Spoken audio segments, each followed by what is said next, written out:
All right, now something that we've talked about earlier is worth bringing up and mentioning once more, and that is that we need to treat our candidates like customers. Whether it's on the phone or if you're doing a Skype or a Zoom interview, maybe you're in that third or fourth stage and the person's now at your location for an in-person interview, their first impression of your company is critical. It's important that you make them feel like you are just as motivated and excited about getting to know them and meeting them as they are being about potentially getting hired by your company. So one of the best techniques or methods of operating when it comes to interviewing is to treat them the same way you treat your customers. Now, the caveat to that is, of course, if you treat your customers well. So you also need to be respectful of their time. I have seen this violated so many times, and I felt so horrible when it happened. Whether, again, just like earlier, if it's over the phone, if it's a video conference, if you're meeting them in person, be sure to show up on time and be ready to rock and roll. Having somebody sit in a waiting room for an additional 15 to 30 minutes is probably one of the most uncomfortable positions you can put them in. So if something is inevitable, let the candidate know in as far advance as possible via a text message. Don't be one of those folks who just calls and hangs up. Let them know what's going on specifically. And another way we can look at this is just simply being hospitable. All right. So when they arrive, have either yourself or your assistant ask if they'd like something to drink, show them where they can find the restrooms, show them where the exits are, make them feel welcome and comfortable. Then obviously you have to make yourself available when everything's done. So you're going to give them your contact information so they can reach out with questions and concerns that they've had maybe during this hiring process.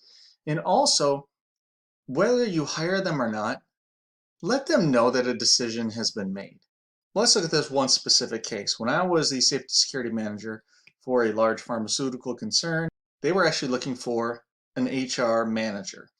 Okay, so there had been some moves in the company, and we still had our director of HR, but and one generalist.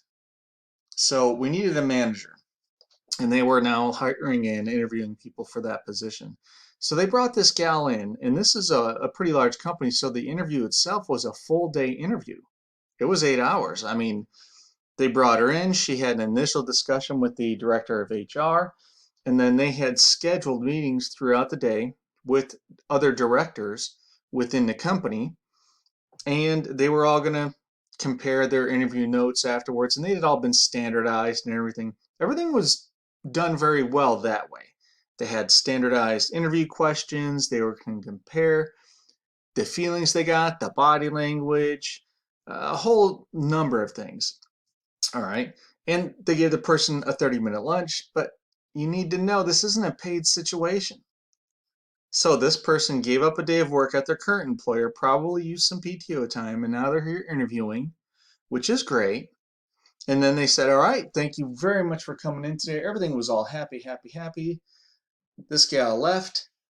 And then, what was it, 2 or 3 weeks later, we find out that they had made a decision to hire somebody 3 days after that, and they never let the other people know. They didn't even send out an email. So that is just one of the most disrespectful things you can do to somebody. So that kind of good. Let's back it up here. Be respectful of their time. Okay.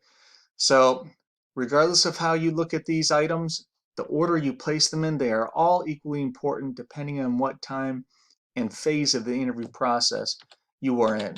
So be a professional, treat people better than you would want to be treated in the exact situation, and you'll be good to go.